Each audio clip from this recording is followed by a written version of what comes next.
राष्ट्रपति अशरफ गनी काबुल से भाग चुके हैं। सूत्र ये बता रहे हैं उपराष्ट्रपति अमरुल्लाह सालेह भी काबुल से भागे, ये भी सूत्र बता रहे हैं। सूत्रों के मुताबिक अशरफ गनी काबुल से भाग चुके हैं और उपराष्ट्रपति अमरुल्लाह सालेह भी काबुल से भाग चुके हैं।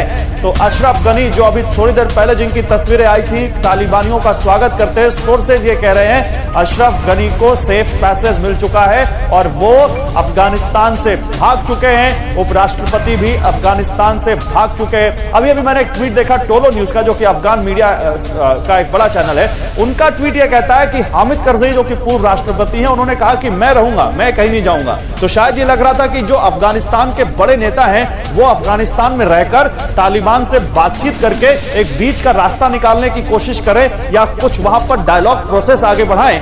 लेकिन यहां तो अब जो ये सूत्रों के हवाले से खबर आ रही है अशरफ गनी देश छोड़कर भाग गए हैं, इसको कैसे देखें तारिक फतेह साहब? टोटल डिफीट की बात है ना। ये तो जैसे रूसी रेवोल्यूशन के अंदर जार भागा था और हशर फिर वही होता है कि जो कैलकुलेशन सबने की हैं जिसके साथ भी वो सब गलत साबित होती हैं। आजकल तो ये है कि जब तक के मुस्लिम और या मैं इस्लामिस्ट लॉबीज को केटर ना करें वेस्ट के अंदर तो बात ही नहीं हो सकती। आपके हमारी इंटेलिजेंस कैनेडा में उनकी चीफ जो है वो हिजाबी हो गई हैं। तो ये इन्फिल्ट्रेशन हर जगह पे हो रहा है जिसके अंदर आपको एकदम India will have to face the brunt और आप देखते ही रह जाएंगे कि ये क्या हुआ। तो वो कश्मीर और कलकत्ता और केरला ये ट्रायंगल जो है ये आपको कहीं और भी मिलेगा।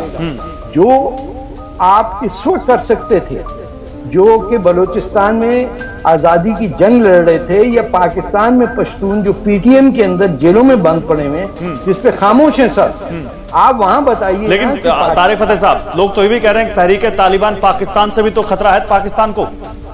अरे एक ही है सर, ये कौन सा आप कैसे बात कर रहे हैं? ये एक ही सारा कचरा है, चाहे किधर का हो, इधर का हो, जिसको राइफल मिल गई वो ये बार्बरिज्म है। जो सिविलाइजेशन थी अफगानिस्तान की, जब स्वार रेवोल्यूशन आया था, जब नूर मोहम्मद तराकी थे जो बंबई के थे या जनरल दाऊद थे, ये जो भी था हिस्ट्री में, वो एक फॉरवर्ड लुकिंग सोसाइटी क्रिएट करना चाह रहे थे। आप यकीन मानिए ना 1960 और 1970 के अर्ली हिस्से में पाकिस्तान से लोग काबुल जाते थे घूमने के लिए तो आंखें खुल जाती थी।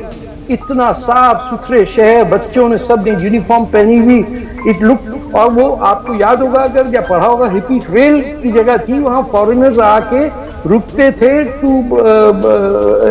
To relax and understand what the east was. वो आज वो जगह बन गई है जहां कोई बच ही नहीं सकता। यानी एक आप सिर्फ 30 साल के अंदर आपने एक सोसाइटी को जो की राह पे जा रही थी, जो पाकिस्तान से नहीं, लेकिन तारिक फतेह साहब तो फिर ये हिपोक्रेसी नहीं है तो क्या है कि जिस इस्लाम की बात यहां पर करी जा रही है वही लोग उइगर मुस्लिमों को नहीं देखते? और हिपोक्रेट तो हमारा सेकंड नेम है सर। मैं आपसे कह रहा हूं कि जब ये नहीं तय हो पा रहा कि यमन के अंदर मुसलमान कौन है और काफिर कौन है, जब सीरिया में 5 लाख मुसलमानों की गर्दनें 5 लाख मुसलमानों ने मारी हैं, ये तुर्की जो है ये क्यों आ रहा है आपके कश्मीर में भी घुस रहा है और वो कह रहा है कि काबुल का एयरपोर्ट हम संभालेंगे। कह रहा है बिल्कुल। तो वो कहां से, तुर्की का क्या ताल्लुक है हमसे, सिवाय इसके कि हिंदी जबान के अंदर 5000 तुर्की